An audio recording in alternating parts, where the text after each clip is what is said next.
Good evening. Scotty here again. For whatever reason, Chapter 13 is not loading. There must be something corrupt about the video. I even tried breaking it in half and loading it in two halves, and I can't. So I'm going to reshoot Chapter 13. I'm going to do it in two sections, and I'm going to try posting it tonight, so hopefully we'll get it all fixed up for you folks. Hope everything's great.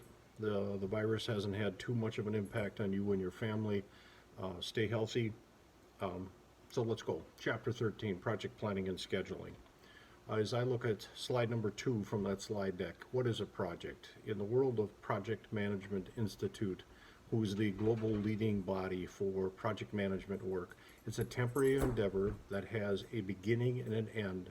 If it's an ongoing activity, it's not a project in their eyes, and I would completely agree with that from being a PM for years and years. It needs to be a beginning and an end and have some type of a plan associated with it.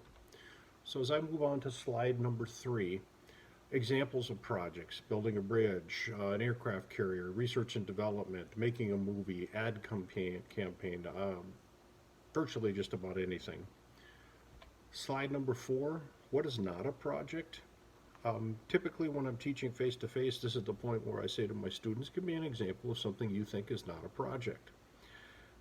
In the past, I've gotten examples such as planning a rummage sale or planning a wedding. Well, for anybody that's planned a wedding in their life, they know damn well that it's a project, and it's probably one of the most complicated and difficult projects there are to manage. Because you have not like a normal project, you have a budget, you have a schedule, you have a ton of tasks that need to be done. But also there's some outside factors that are not as prevalent in some projects. As an example, emotion. It's a very emotional time. Perhaps you have come from a broken family where mom and dad are divorced, and now you have parents that are divorced coming together for this financially. Who's paying for everything? All of those types of things. In addition to that, what about things like the weather? Even, if you're not planning an outdoor wedding, you're planning an indoor wedding, and a snowstorm makes it so out-of-town family can't come and see you during the summertime, or tremendous weather in the wintertime, or tremendous weather in the summertime. So very, very difficult can be at times with a project. Slide number 4. Moving on to slide number 5, there are objectives and trade-offs in project management work. A lot of times in the Project Management Institute world, you'll see a triangle that will be labeled cost, scope, and schedule. The same basic thing here with different words. Got to stay within your budget. That's the cost of the project. Meet specifications at the bottom of that slide is the quality of your project, and stay on schedule. Of course, the timing of the project, the time, cost, quality. I'm a firm believer that you can't have all three all the time. Managing projects and having them be 100% of the success all the time is a difficult endeavor. There is no doubt about it. Project Management Institute will tell you that as good project managers, we should always manage our projects for 100% success. I can tell you from reality that is extremely difficult to do. So you need to have contingency plans. You need to have different things that you can do. Moving on to slide number 6. The project basics, there's 5 different steps of project management per PMI, projectmanagementinstitute.org. Again, the global leading body, and I agree with that. Initiation, planning, execution, monitoring and controlling are number 4, and closing is number 5. Now, in some project management systems outside of PMI, they will take monitoring and controlling and break them into 2 separate steps, so you'll end up with 6 instead of 5 steps. I am a firm believer that you cannot monitor and control and break those up. They need to be put together. So let's talk a little bit more about these 5 things in project management.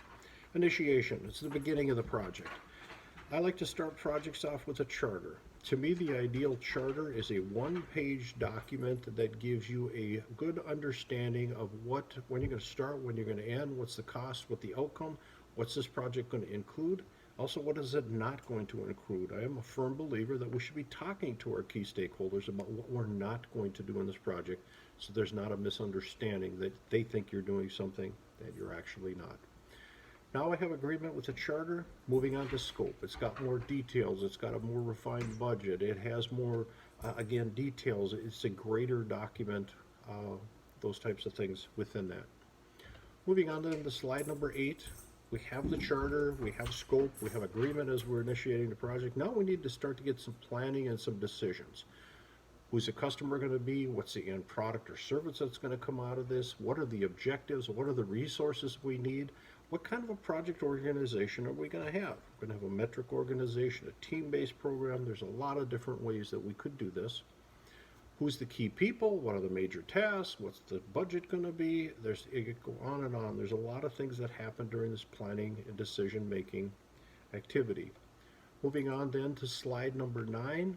In the planning activities and the decision-making, this is where we're going to create a detailed work breakdown structure, a WBS. You'll hear that all the time in project management, WBS, work breakdown structure. What are the estimated tasks? How are they going to be sequenced? When do we start? When do we stop? What's the budget for each task? Who's the people that are going to do it? We need to assign all those different people to them. So we've done the initiation, we've done the planning, we finally get to slide number 10, the execution, the get her done phase. As a project manager for years, I have been called the Larry the Cable Guy of project management, the get her done guy. Good thing, bad thing. I always have not been the best planner in my projects. I haven't always had the best charts and graphs and all that wonderful stuff that goes along with it. But I'm the kind of guy that when you need to get her done, you come and see Scotty and you get her done, the Larry the Cable Guy. So as we are executing and getting things done on our project, moving on to slide number 11, to me, the execution and step number 4, the monitoring and controlling step, are done in concert together, because as you're getting it done, you need to monitor and make sure you're in control. And you need to come back and make course corrections for control.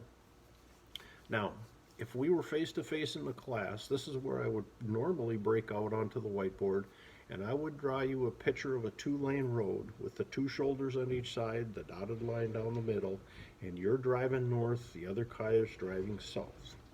Now, no differently than when you're commuting in your car and you're driving to class, to work, to your friends, whatever it happens to be.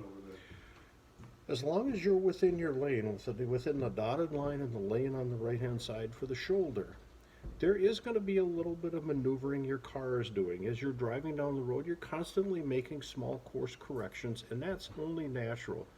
Driving your car and in project management work. The magic in project management work is understanding when those little course corrections need to be made, and as long as your team members are making those course corrections on their own, there's no reason you need to intervene and stop. However, if they go over the center line and they are in jeopardy of crashing into the car that's coming southbound, or they go over the right-hand side and they go into the ditch, those aren't good things ever, are they? And that's where the magic of project management is coming in. So as you see somebody drifting off towards the shoulder and they're going to go into the ditch, that's when as a good PM you come and you monitoring them, and you control and you bring them back into the scope of the project, using that analogy. So how do we do that? Meetings, daily meetings, weekly meetings, monthly meetings, phase review meetings.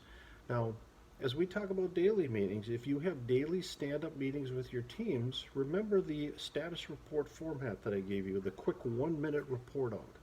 And in the project management world, typically what I'm going to say is what did you get done yesterday? What are you planning to get done today? And thirdly, what obstacles are getting in the way of your project performance? What can I do, especially as a PM, to help? Now I'm going to stop here on slide number 11, and I'm going to shoot another video that takes us from slide number 11 on, trying to break this into 2 sections. Take care. Bye now.